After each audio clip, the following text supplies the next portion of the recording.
여러분 한 주간 평안하셨죠? 오늘 시편 산책, 오늘은 시편 123편입니다. 전체가 4절로 되어 있습니다. 하늘에 계신 주여, 내가 눈을 들어 주께 향하나이다. 주의 종의 눈이 그 상전의 손을, 종의 눈이 그 주모의 손을 바람같이 우리 눈이 여호와 우리 하나님을 바라며 우리를 긍휼히 여기시기를 기다리나이다. 여호와여, 우리를 긍휼히 여기소서. 심한 멸시가 우리에게 넘치나이다. 평안한 자의 조소와 교만한 자의 멸시가 우리 심령에 넘치나이다. 아멘. 오늘은 1절에 있는 말씀, 하늘에 계신 주여 라고 하는 제목으로 말씀을 나누려고 합니다. 시편 120편부터 계속해서 성전에 올라가는 노래로 134편까지 쭉 기록되어 있습니다. 특별히 오늘은 이제 바벨론의 포로 생활을 마치고 고국에 돌아왔지만 방해꾼 사마리안들 때문에 참 가졌던 안타까운 탄원들, 우리 느헤미야서를 보면 나와 있는데요. 그런 내용들입니다. 사람들이 조소하고 멸시하고 힘들게 하고 핍박하는 삶의 현장에서 하나님께 기도합니다. 하나님이 허락하셔서 다시 고토로 돌아왔지만 의지할 곳이 없는 어려움 속에서 하나님께 드린 눈물의 기도입니다. 자, 그 기자의, 시편 기자의 어려움을, 끊임없는 박해를 3절과 4절에 얘기하는데요. 심한 멸시, 조소, 교만한 자의 멸시가 우리 영혼에 넘쳤다라고 얘기하고 있습니다. 원서들로 받는 극심한 멸시를 받고 있습니다. 3절, 4절에 멸시가 2번, 조소가 1번, 총 3번 나와 있습니다. 이런 아주 어려운 상황 속에 시편 기자가 있습니다. 그러면서 이 상황이 참 힘들었던 것을 극대화하고 있습니다. 특히 3절과 4절 마지막 부분에 반복되는 멸시가 우리에게 넘치나이다 라고 하는 말은 문자적으로 보면 멸시가 너무 심해서 심히 배부르게 꽉 차서 목구멍까지 꽉 찼다는 것이에요. 그러니까 정서적으로도 육신적으로도 영적으로도 아주 불편한 아주 힘든 상황 속에 있습니다. 그래서 고통 속에 있는 것을 표현하고 있는 것이죠. 여러분 본문에 보면 2 종류의 사람이 등장하는데요. 보면 안일한 자, 또 교만한 자 이렇게 있습니다. 안일한 자는 어떤 사람일까요? 인생이 나름대로 잘 풀려서 아주 풍요로운 삶 속에서 아주 자부심이 아주 센 사람들입니다. 아주 졸부 같은 사람들이겠죠. 교만한 자는 사회적으로 높은 지위에 있는 사람들입니다. 아나무인이죠. 이런 사람들이 사실은 사회의 주류들입니다. 소위 권력자, 또 소수의 또 권세자들입니다. 이들은 하나님 말씀대로 살려고 하는 사람들은 함부로 취급합니다. 마치 고대를 살아가는 사람 같이 아주 고리타분하다고 여기고 자기들이 만들어 놓은 영역 속에 들어오지 않기 때문에 자기들이 만들어 놓은 범주에 들어오지 않으니까 싫어합니다. 불편해합니다. 자기들이 쌓아놓은 인생 업적, 정치 권력, 재물에 이렇게 위해서 우리가 휘둘리지 않으니까 아주 기분 나빠합니다.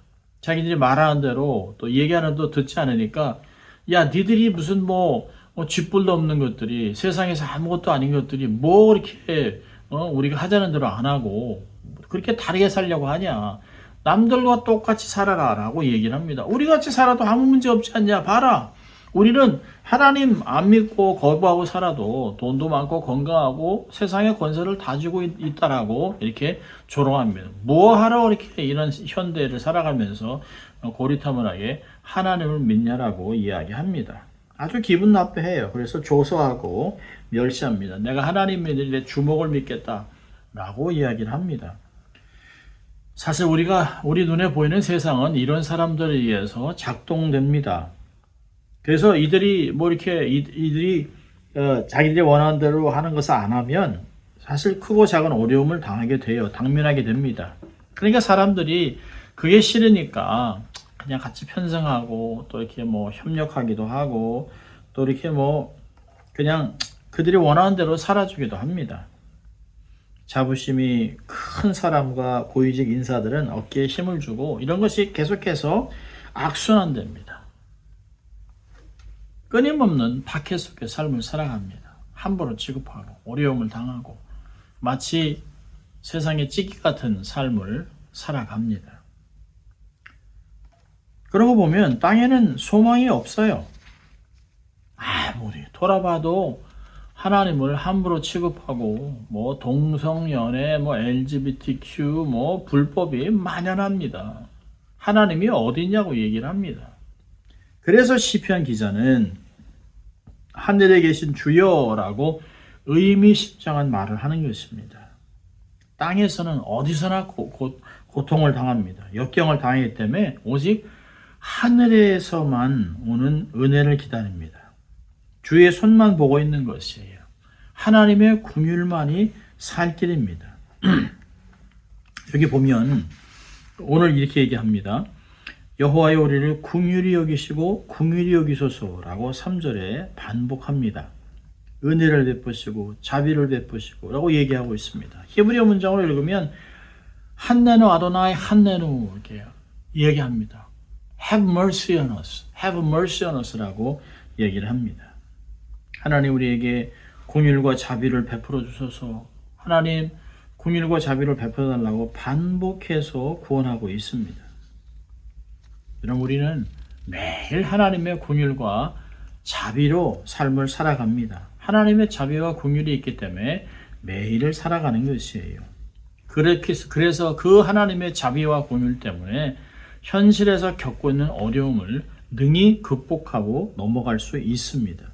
여러분 그래서 히브리서 기자는 히브리서 4장 16절에 이렇게 권면합니다. 그러므로 우리가 긍휼하심을 받고 때를 따라 돕는 은혜를 얻기 위하여 은혜의 보좌 앞에 담대히 나갈 것이니라. 매일 하나님 앞에 나가자는 것이에요. 긍휼과 자비를 하나님 앞에 긍휼과 은혜를 받기 위해서 하나님께 매번 나가자는 거예요. 세상에는 소망이 없습니다. 세상에 소망을 두는 자는 사실 언젠가는 낙심하고 좌절하고 후회하게 됩니다.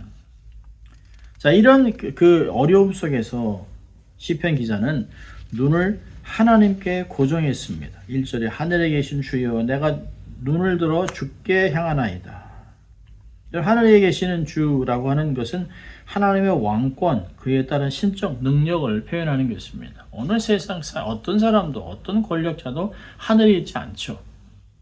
땅에 있는 자들, 결국엔 죽음을 맞이해야 될 사람들, 한정된, 제한된, 지역적으로 아주 한정되어 있는 사람들과는 다른 온 세상과 우주를 통치하시고 우주의 하늘 위에 보좌를 두신 그 하나님께 눈을 고정하고 있습니다.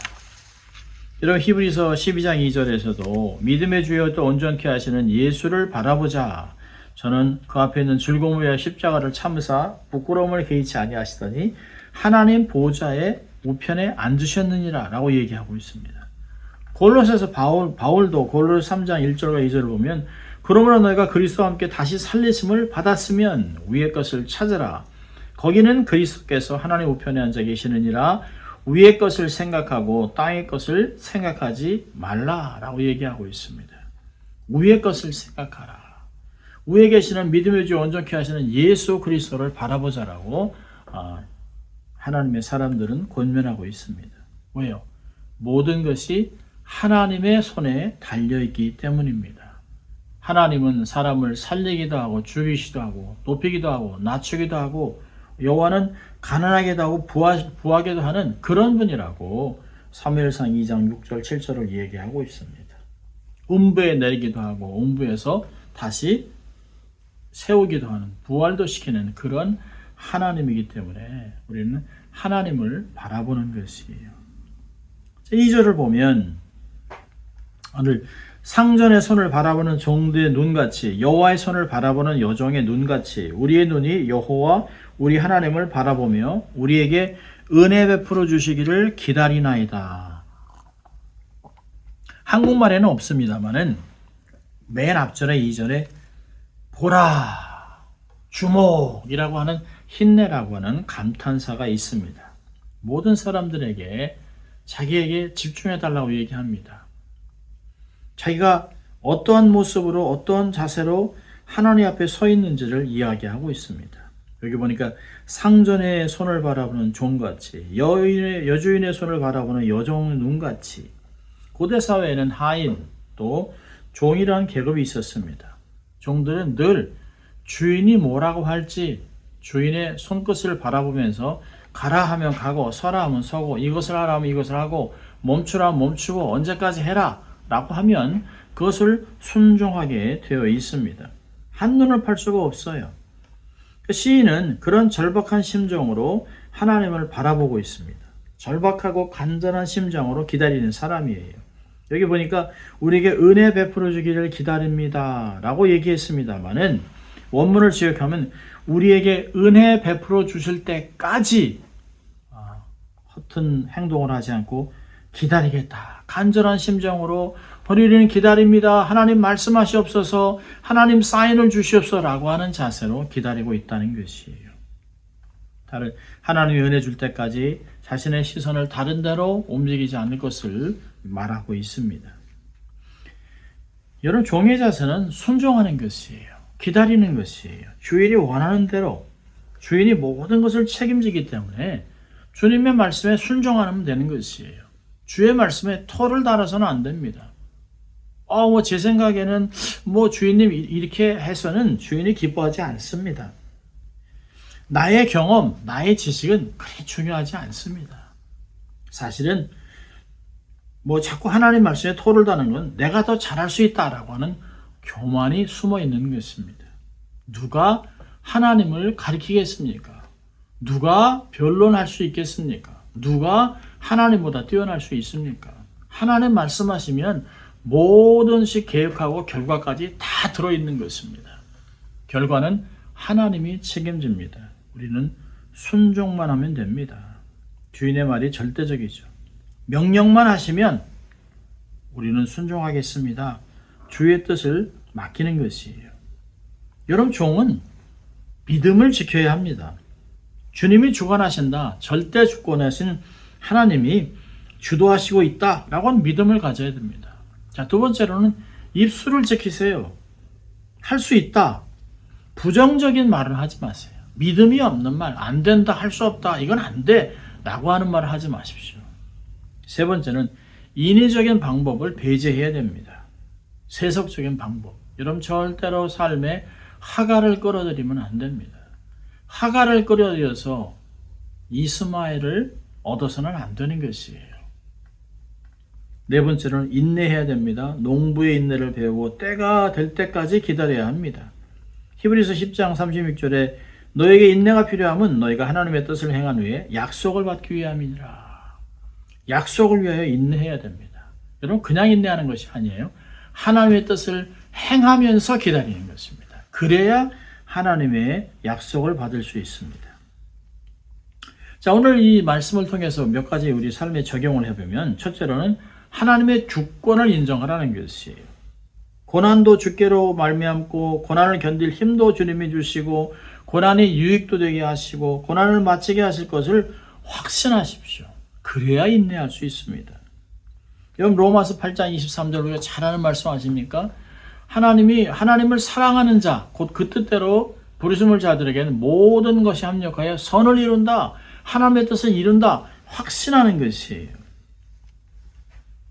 여러분, 이 욥기에서는 23장 10절부터 15절까지 보면 주님은 다 하신다는 거예요. 10절에 나의 가는 길을 오직 하나님이 아시나니 그가 나를 단련하신 후에는 내가 정금같이 나오리라. 그리고 14절 15절에 그는 뜻이 일정하시니 누가 능히 돌이킬까봐 그 마음에 하고자 하는 것이면 그것을 행하시나니 그런즉 내게 작정하신 것을 이루실 것이라. 그런 일이 그에게 많이 있느니라.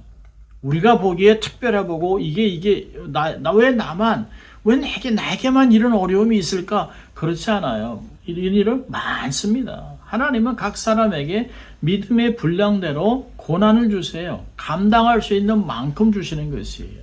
하나님은 미쁘사 고난당할 쯤에 우리가 감당이 안 되면 피할 길을 내서 능히 감당케 하신다라고 고린도전서 10장 12절은 우리에게 13절에 이야기를 합니다.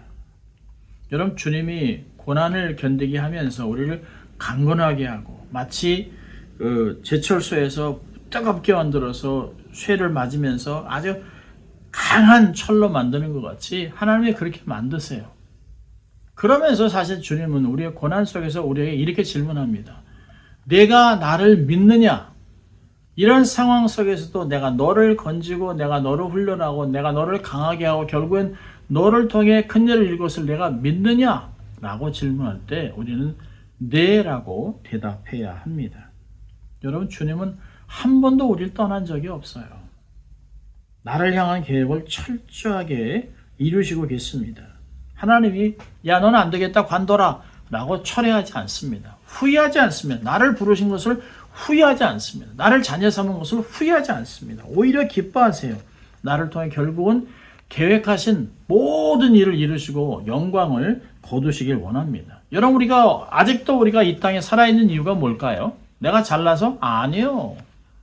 내가 하나님께 드릴 영광이 아직도 남아있기 때문에 하나님의 생명을 유지해 주는 것이에요. 아멘, 할렐루야. 이게 얼마나 놀라운 일입니까? 감사할 일입니까?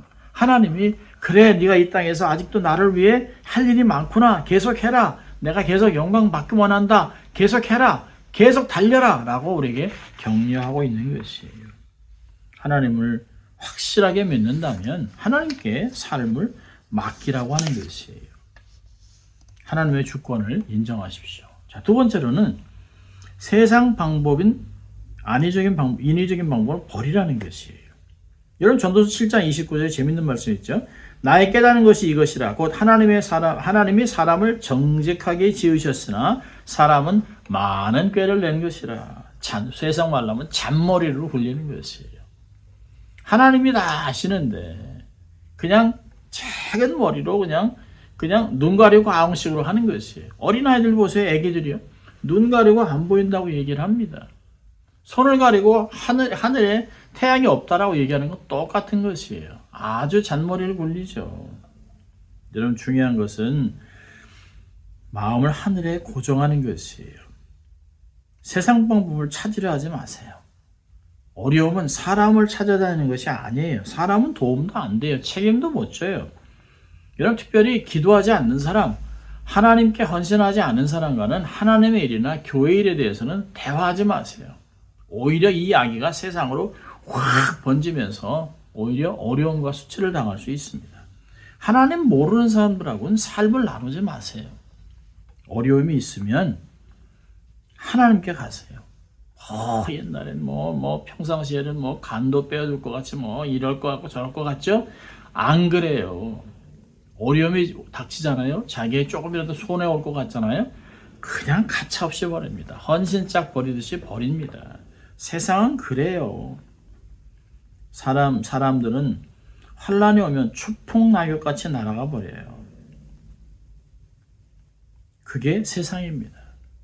세상이 나를 배신한다고 낙심하지 마세요. 세상은 그런 것이에요. 세상에 소망을 두지 마세요. 세상과 짝하고 살아가는 것은 하나님과 원수가 되는 것이라고 야고보서는 이야기를 합니다. 여러분, 세상에 주님과 같은 분이 없어요. 모든 세상이 날 버려도 주님은 날 버리지 않습니다. 하나님, 세상은 다 세월이 지나면 변합니다. 강산이 변해요. 그러나 주님은 변하지 않습니다. 어제나 오늘이나 영원토록 동일하신 하나님. 히브리서 13장 8절에 얘기하죠. 그 하나님이 나와 함께 하시고 영원토록 함께 하실 것을 믿으세요. 하나님의 방법만이 최고의 방법입니다. 그래서 꾀를 내려놓으세요. 자, 세 번째로는 그래서 하나님을 신뢰함으로 지속적으로 기도하라는 것이에요. 부르짖으세요. 너는 내게 부르짖어. 그럼 내가 내게 응답하겠고 내가 알지 못하는 크고 비밀한 일을 내가 알려주겠다, 보여주겠다 얘기하고 있습니다. 미래를 준비해 놓으신 하나님, 그 미래를 찾아내세요. 기도로 찾아내세요. 기도로 하나님의 음성을 들으세요. 기도로 환상을 보세요. 기도로 하나님의 계획을 보세요. 기도로 말씀을 받아내세요. 기도로 하나님의 능력을 다운로드 하세요. 그래서 무장하세요. 능력으로 삶을 살아가시길 바랍니다. 기도하면 낙심하지 않습니다. 기도하면 확신이 섭니다. 기도하면 능력이 나타납니다. 그래서 기도하는 것이에요. 미래를 준비하는 사람은 낙심하지 않습니다. 기도하기 때문에 기도 속에서 하나님의 그림을 보고 하나님의 큰 그림과 능력과 계획을 보면서 그 안에서 만족감을 누리고 자신감이 생기는 것입니다. 오늘 시편 기자는 세상 한가운데서 정말 모든 사람이 자기를 핍박하고 어려운 중에서도 자기를 세워주실 분은 하나님밖에 없다는 것을 알고 있어요. 여러분, 사실 이게 믿음입니다. 세상이 어찌하더라도 나는 주님만 바라보겠습니다. 주님 한 분에게만 눈을 고정하고 주님만 바라보겠습니다. 주님, 믿음을 주시옵소서. 이것을 능히 감당할 수 있도록 도와주시옵소서. 내 믿음을 크게 해서 문제를 뛰어넘을 수 있도록 해달라고 기도하는 것입니다. 그것이 세상을 살아가는 힘입니다. 여호와를 기뻐하십시오. 그것이 우리에게 힘이 됩니다. 하나님과 함께 세상을 감당하고 세상이 도무지 감당할 수 없는 하나님의 사람으로 살아가는, 그래서 세상에서 능히 빛과 소금의 역할을 감당하는 여러분들 될 있기를 주의 이름으로 축원합니다. 기도합니다. 하나님 아버지, 감사합니다. 오늘도 말씀을 통하여 하나님만 바라보고 주님과 함께 동행하는 삶이 되어 세상에서 하나님의 거룩한 영향력을 끼치고 살아가는 저희들 될 수 있도록 주님 축복하여 주시옵소서. 감사하고 예수님 이름으로 기도합니다. 아멘. 한 주간 승리하시기를 바랍니다.